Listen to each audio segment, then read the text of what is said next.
दिल्ली में आज NCR planning board की बड़ी बैठक। केंद्रीय मंत्री मनोहर लाल की अध्यक्षता में मंथन। सीएम नायब सिंह सैनी और दिल्ली की मुख्यमंत्री बैठक के लिए पहुंची। मास्टर प्लान पर लग सकती है मुहर।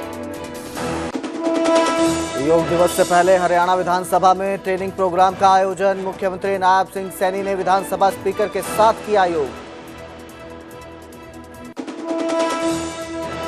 हिमाचल में आर्थिक संकट के बीच पर्यटन विभाग के होटल ठेके पर देगी सरकार। पीपीपी मॉडल से पर्यटन विभाग को घाटे से उबारने की कोशिश। शिमला में मनीषा मित्तल हत्याकांड में 2 दिन बाद 2 आरोपी गिरफ्तार। रोहतक से पुलिस ने पकड़े आरोपी। मनीषा का भाई बोला, मेरी कोई दुश्मनी नहीं थी।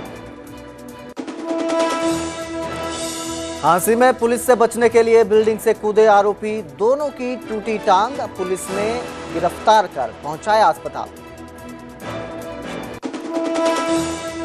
दिल्ली में सपना चौधरी का मासूम शर्मा के साथ गाना गाने से इनकार। मजाकिया अंदाज में बोली, मेरी मर्दों से बन नहीं रही।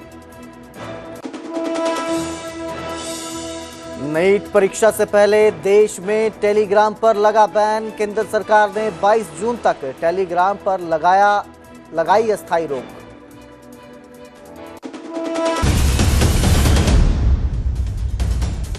नमस्कार, स्वागत है न्यूज 18 पंजाब हरियाणा हिमाचल में। मैं आपके साथ कुलदीप भारद्वाज और हाजिर हूं हरियाणा हिमाचल प्राइम बुलेटिन का आगाज करेंगे दिल्ली से, क्योंकि आज दिल्ली में एनसीआर प्लानिंग बोर्ड की बड़ी बैठक है और इस बैठक में केंद्रीय मंत्री मनोहर लाल भी पहुंचेंगे। मनोहर लाल की अध्यक्षता में यह बैठक होगी।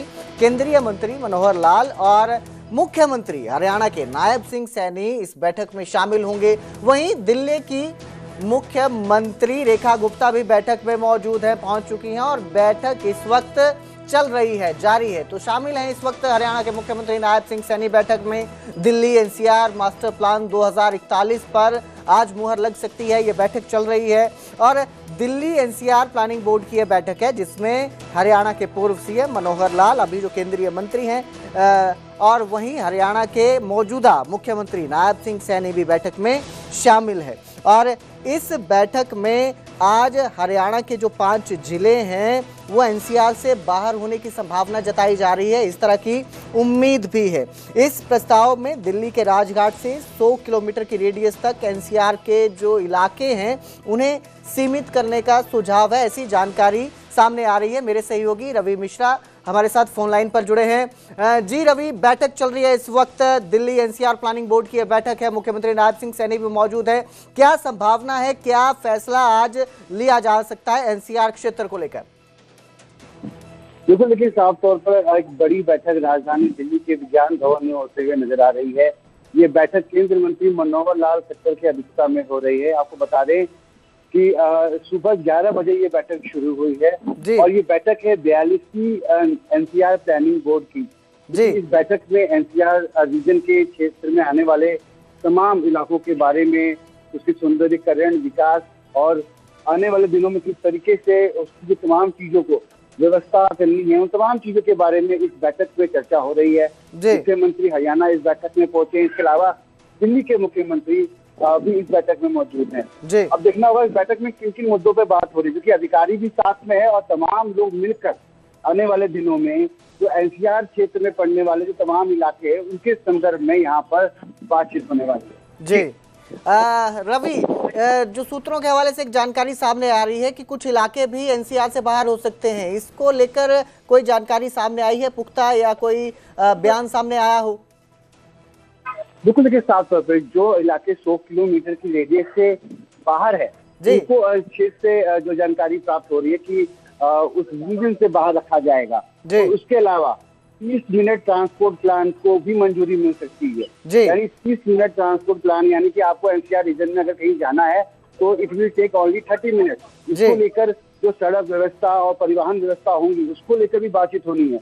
यानी 30 मिनट ट्रांसपोर्ट प्लान और उसके अलावा जैसा आपने जिक्र किया कि वो जो क्षेत्र जो 100 किलोमीटर की रेडियस से बाहर है उनको एनसीआर रीजन से बाहर रखा जाए। तमाम महत्वपूर्ण मुद्दों पे आज यहाँ बातचीत होने वाली है। जी बिल्कुल रवि, आप इस पूरी बैठक पर नजर बनाए रखिएगा। आपके जरिए हम अपने दर्शकों तक क्या इस बैठक में हुआ है वो जानकारी पहुंचाएंगे। फिलहाल हमारे साथ जुड़ने के लिए बहुत बहुत शुक्रिया।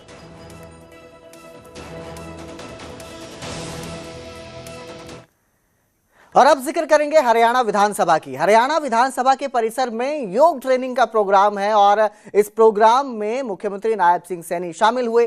सीएम नायब सिंह सैनी ने ट्रेनिंग प्रोग्राम में योग किया। विधानसभा स्पीकर हरविंदर कल्याण भी इस दौरान वहां पर मौजूद रहे और मुख्यमंत्री नायब सिंह सैनी के साथ योग करते नजर आए। अंतर्राष्ट्रीय योग दिवस से पहले ये ट्रेनिंग कार्यक्रम हुआ है जिसमें मुख्यमंत्री नायब सिंह सैनी पहुंचे थे, शामिल हुए थे। तस्वीरें आपकी स्क्रीन पर हैं, आप देख सकते हैं। हरियाणा विधानसभा परिसर में योग कार्यक्रम का आयोजन किया गया था और इसमें मुख्यमंत्री नायब सिंह सैनी ने योग किया, वहीं विधानसभा स्पीकर हरविंदर कल्याण ने भी योग किया।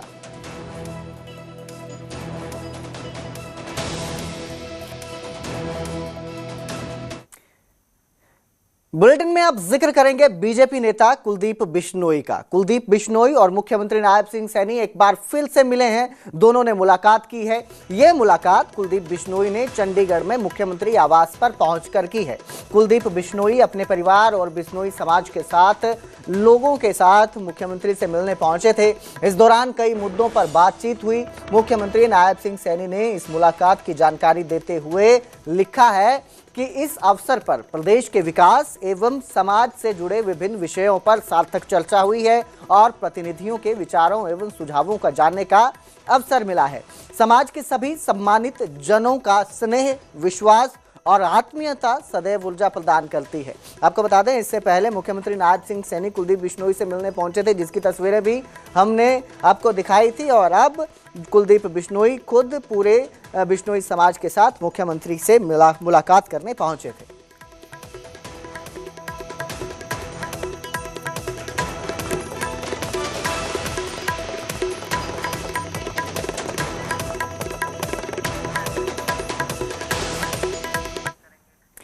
बुलेटिन में अब जिक्र करेंगे शिमला का। शिमला में मनीषा मित्तल हत्याकांड को लेकर बड़ी खबर सामने आई है और पुलिस ने अब 2 दिन बाद 2 आरोपियों को गिरफ्तार कर लिया है।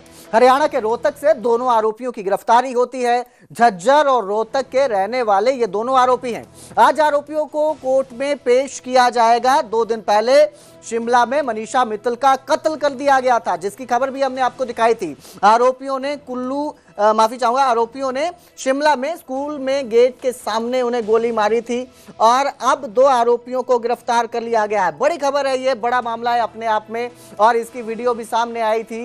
मनीषा मित्तल की कत्ल से पहले की एक वीडियो भी सामने आई थी जिसमें उन्होंने जिक्र किया था कि वो अब शिमला में रहेंगी। सारा विवाद प्रॉपर्टी को लेकर बताया जा रहा था और अब इस मामले में पुलिस को बड़ी सफलता हाथ लगी है। 2 दिन लगे, 2 दिन बाद 2 आरोपियों को गिरफ्तार कर लिया गया है और अब इन आरोपियों को आज कोर्ट में पेश किया जाएगा। सारा विवाद जो है प्रॉपर्टी से जुड़ा बताया जा रहा था। हालांकि इस पूरे विवाद में असली वजह क्या है ये जांच का विषय बना हुआ है, उसके बाद ही सारा मामला साफ होगा। जांच के दौरान यह पाया गया कि आरोपी जो हरियाणा राज्य से हैं, एक सफेद रंग की स्विफ्ट कार में शिमला आए थे। अपनी पहचान छिपाने एवं पुलिस निगरानी से बचने के लिए इन दोनों आरोपियों ने अपना हरियाणा नंबर के वाहन पर हिमाचल प्रदेश का फर्जी पंजीकृत नंबर HP 10 सीरीज लगाया था। पुलिस द्वारा तकनीकी एवं भौतिक साक्ष्यों के आधार पर उक्त वाहन की वास्तविक पहचान स्थापित की गई तथा आरोपियों तक पहचान बनाई गई। आज एक विशेष अभियान के दौरान शिमला पुलिस ने रोहतक हरियाणा से दोनों आरोपियों को गिरफ्तार किया है। तो मनीषा मित्तल हत्याकांड पर मनीषा का भाई भी अब सामने आया है और उन्होंने कहा कि उनका इसके साथ कोई लेना देना नहीं है कत्ल की वारदात के साथ। मनीषा के भाई हिमांक मित्तल का यह बड़ा दावा है कि मेरी मनीषा के साथ कोई दुश्मनी नहीं थी, मेरा उसके साथ कोई रिश्ता ही नहीं था। ये भाई का कहना है उनके। मुझ पर पहले भी हमला हो चुका है, गंभीर इल्जाम है। उन्होंने अपने ऊपर भी हमला होने के इल्जाम लगाए हैं। उन्होंने कहा कि 1 जून को उन पर हमला हुआ था। तो आपको बता दें कि अभी तक ये बताया जा रहा था कि प्रॉपर्टी का विवाद है और जो भाई है उनका, उन्होंने ही इस कत्ल की वारदात को अंजाम दिया है, उन पर आरोप लग रहे थे और अब जो है ये सामने आए हैं और उनका कहना है कि मनीषा की हत्या से उनका कोई लेना देना नहीं है, उन पर भी हमला हुआ था, ऐसा उनका कहना है। 1 जून को उन पर हमला हुआ था और अब जो है उनकी बहन का कत्ल कर दिया गया है। उसी को लेकर 2 आरोपी भी गिरफ्तार कर लिए गए हैं। तो मनीषा मित्तल का जो है कत्ल होता है। हिमांक मित्तल उनके भाई हैं और बताया जा रहा था कि इनका आपस में झगड़ा चल रहा है, प्रॉपर्टी को लेकर विवाद चल रहा है और ये कयास लगाए जा रहे थे, ये आरोप हैं कि जो भाई है उन्होंने ही शायद इस कत्ल की वारदात को अंजाम दिया हो या उन्होंने इस वारदात को करवाया हो। लेकिन अब वो सामने आए हैं और उन्होंने साफ साफ बड़ा दावा किया है कि उनका इससे कोई लेना देना नहीं है। मेरा नाम है हिमांक मित्तल। मैं वही भाई हूँ जो मनीषा मित्तल के गोलीकांड के साथ नाम जोड़ा जा रहा है इसका। मैं सबसे ये कहना चाहता हूँ कि मेरी इसमें कोई इन्वॉल्वमेंट नहीं है।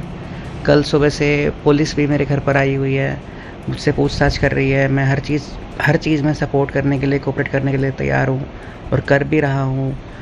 ऑलरेडी मेरे साथ भी एक हमला हो चुका है जिससे मुझे भी चोटें आई थी। 1 जून को मेरे साथ भी हमला हुआ था। मेरे एक पैर में फ्रैक्चर भी है, एक हाथ में फ्रैक्चर है और एक दूसरे हाथ और दूसरे पैर का मांस भी फटा हुआ है, जिसमें मैं जून में पूरा टाइम ही घर पे ही रहा हूँ, बेड पे ही रहा हूँ, हॉस्पिटलाइज भी रहा हूँ।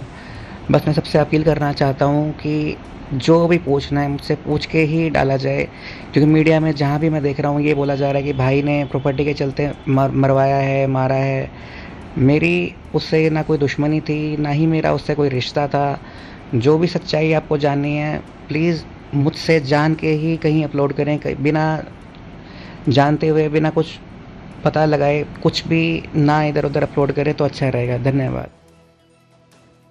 तो शिमला से मेरे सहयोगी रणबीर सिंह हमारे साथ लाइव जुड़े हैं। रणबीर, एक तरफ आरोप लग रहे थे भाई पर मनीषा की हत्या करने के, प्रॉपर्टी को लेकर विवाद के, अब वो सामने आ चुके हैं। अब तक जांच में क्या सामने आया है? जी हाँ, देखिए इस मामले में अब तक की आपको अपडेट ये दे दें कि दोनों आरोपियों को गिरफ्तार करके शिमला लाया गया है और आज इन्हें दोपहर बाद 2 बजे के बाद का समय जो है अदालत ने दिया है, तो यहाँ चक्कर कोर्ट में उन्हें दोपहर बाद पेश किया जाएगा। अब तक की जांच में जो पुलिस ने बताया है कि इन्होंने ये बात स्वीकार की है कि इन्होंने ही जो है मनीषा मित्तल पर गोलियां चलाई थी। लेकिन किसके कहने पर ये गोलियां चलाई गई थी, इसको लेकर अभी भी सवाल बहुत सारे हैं। जो पुलिस का ये कहना है कि आज जैसे ही कागजी कार्रवाई पूरी होती है तो पुलिस सबसे पहले रिमांड हासिल करेगी और उसके बाद परत दर पर इस गुत्थी को सुलझाया जाएगा। और जहां तक आरोप जिस तरह से लग रहे हैं और सवाल यहां पर शिमला पुलिस पर भी है, क्योंकि मनीषा मित्तल ने पहले भी जो है कई बार वीडियो अपलोड किए थे और उन्होंने कहा था कि पुलिस को ये बताया था कि उनकी जान को खतरा है और बार बार वो आरोप जो है अपने भाई पर लगाती है। तो क्या जो उनकी तरफ से कहा जा रहा था, जो शिकायत की गई थी पुलिस में, या ये कहा जा रहा था कि उनकी जान को खतरा है, तो क्या पुलिस ने इस मामले को जो है हल्के से लिया है? हालांकि पुलिस का ये कहना है कि उनकी तरफ से जो है कार्रवाई, जो भी शिकायतें दी गई थी उसके आधार पर कार्रवाई की गई और पुलिस मौके पर भी गई थी। रणबीर, अभी जो 2 आरोपी गिरफ्तार किए गए हैं, पुलिस ने काबू किए गए हैं और हरियाणा से ये काबू किया है इन दोनों आरोपियों को। सवाल ये है कि जांच में इनसे क्या सामने आया है, क्या इन्होंने वजह बताई है क्यों कत्ल किया गया है? जी हाँ, देखिए जैसे मैंने पहले जिक्र किया कि पुलिस की तरफ से अभी ये बताया गया है कि सीधे तौर पर इन्होंने अभी तक सिर्फ ये बात कबूल की है कि इन्होंने ही गोलियां चलाई थी। यानी ये वही 2 शूटर थे जो शनिवार शाम को यहाँ पर पहुँचे थे और उन्होंने सबसे यहाँ पर रेकी भी की थी और वो हमले का उन्होंने जो है मौके का इंतज़ार किया और जैसे ही उन्हें मौका मिला तो उन्होंने वारदात को अंजाम दिया। लेकिन बड़ी बात इसमें यह है कि शिमला जैसी जगह में इस तरह की घटना इससे पहले कभी नहीं हुई और इस तरह से सरेआम और स्कूल की एक संचालिका को गोली मार दी जाती है और उसके बाद शिमला। बड़ी खबर आपको दे रहे हैं इस वक्त की। पंजाब से बड़ी खबर सामने आ रही है। थोड़ी देर में पंजाब के मुख्यमंत्री भगवंत सिंह मान लाइव होंगे। जत्थेदार के फरमान पर मुख्यमंत्री अपनी बात रखेंगे। जत्थेदार अकाल तख्त साहिब के फरमान पर पंजाब के मुख्यमंत्री भगवंत सिंह मान लाइव आकर अपनी बात रखेंगे। आपको बता दें, कल जत्थेदार ने पंथ विरोधी करार दिया था और जो विधानसभा है, पंजाब विधानसभा है, उसके सभी सिख विधायक जो हैं उनको तलब किया था। और इसी पर मुख्यमंत्री जो है अब लाइव होंगे। मेरे सहयोगी विनेश कटारिया हमारे साथ फोन लाइन पर जुड़े हैं। विनेश, कल जत्थेदार तलब करते हैं विधायकों को, पंजाब के जो सिख विधायक हैं, और अब उसके बाद आज मुख्यमंत्री लाइव होंगे, आज जवाब देने वाले हैं। क्या अपडेट इसको लेकर? ਕੱਲ ਜਦੋਂ ਜਥੇਦਾਰ ਸ਼੍ਰੀ ਅਕਾਲ ਤਖਤ ਸਾਹਿਬ ਵੱਲੋਂ ਫੈਸਲਾ ਸੁਣਾਇਆ ਗਿਆ, ਉਸ ਤੋਂ ਬਾਅਦ ਆਮ ਆਦਮੀ ਪਾਰਟੀ ਵੱਲੋਂ ਕੋਈ ਪ੍ਰਤੀਕਰਮ ਨਹੀਂ ਆਇਆ, ਭਾਵੇਂ ਉਹ ਫੈਸਲਾ ਸੀਐਮ ਪੰਜਾਬ ਨੂੰ ਲੈ ਕੇ ਸੀ ਜਾਂ ਬਾਕੀ ਦੇ ਜਿਹੜੇ ਐਮਐਲਏ ਦਾ ਉਹਨਾਂ ਨੂੰ ਲੈ ਕੇ ਸੀ।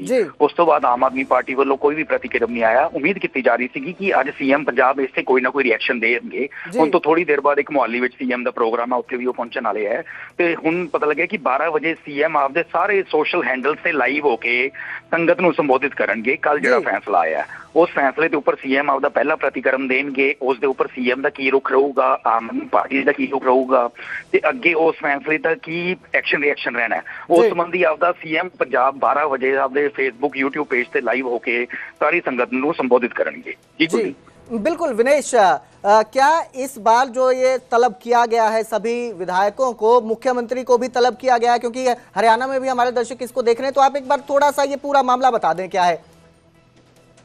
देखिए कुलदीप, जो पंजाब विधानसभा की तरफ से एक्ट पास किया गया था, उस एक्ट को लेके जत्थेदार अकाल तख्त साहब की तरफ से ऑब्जेक्शन जाहिर की गई थी कि ये एक्ट है जो गुरु ग्रंथ साहब महाराज है उनको आप एक्ट में नहीं बांध सकते। उसके बाद ये फैसला किया गया कि या तो पंजाब सरकार, पंजाब विधानसभा इस एक्ट को वापस ले, नहीं तो सिख पंथ अपने अकॉर्डिंग कार्रवाई करेगा। उसी के मद्देनजर जब ये एक्ट नहीं वापस लिया गया तो जत्थेदार अकाल तख्त साहब की तरफ से कल 5 सिख साहबानों की मीटिंग बुलाई गई और उसमें यह फैसला किया गया कि सारे विधायक, क्योंकि ये एक्ट विधानसभा में सर्वसम्मति से पास हुआ था, सारे विधायक 29 जून को श्री अकाल तख्त साहब पे पेश होंगे। और साथ ही साथ मुख्यमंत्री पंजाब का जो वीडियो विवाद था, उस मामले में मुख्यमंत्री पंजाब के खिलाफ भी कार्रवाई की गई। उसी के मद्देनजर जो मुख्यमंत्री के खिलाफ कार्रवाई की गई थी जत्थेदार श्री अकाल तख्त साहब की तरफ से, उसी के मद्देनजर आज 12 बजे मुख्यमंत्री पंजाब सिख संगत को संबोधित करेंगे। जी बिल्कुल विनेश, और मुख्यमंत्री ने जैसे आपने बताया कि थोड़ी देर में लाइव होकर अपने सभी सोशल मीडिया प्लेटफॉर्म जो हैं उन पर लाइव आकर जानकारी देंगे।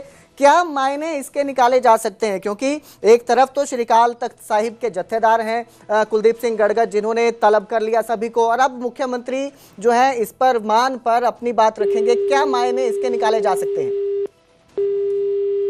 जी संपर्क टूट गया हमारा, कोशिश करेंगे एक बार फिर से उनसे जुड़ने की, लेकिन बड़ी खबर आपको पंजाब की दे रहे हैं, क्योंकि एक एक्ट विधानसभा में पास किया जाता है और उसका विरोध अब किया जा रहा है। श्री अकाल तख्त साहिब के जो जत्थेदार हैं कुलदीप सिंह गड़गड़, उन्होंने विधानसभा के जो सिख विधायक हैं उनको तलब किया है। इस पूरे मामले को लेकर नाराजगी जाहिर की जा रही थी इस एक्ट को लेकर दरअसल पहले, और अब इसको लेकर उम्मीद जताई जा रही थी कि मुख्यमंत्री भगवंत सिंह मान जो हैं इस पर प्रतिक्रम देंगे, रिएक्शन देंगे, लेकिन बीते कल उन्हें तलब किया गया था, बीते कल ये फरमान सुनाया गया था श्री अकाल तख्त साहिब के जत्थेदार कुलदीप सिंह गड़गड़ की तरफ से, और अब आज मुख्यमंत्री इस फरमान पर लाइव आएंगे।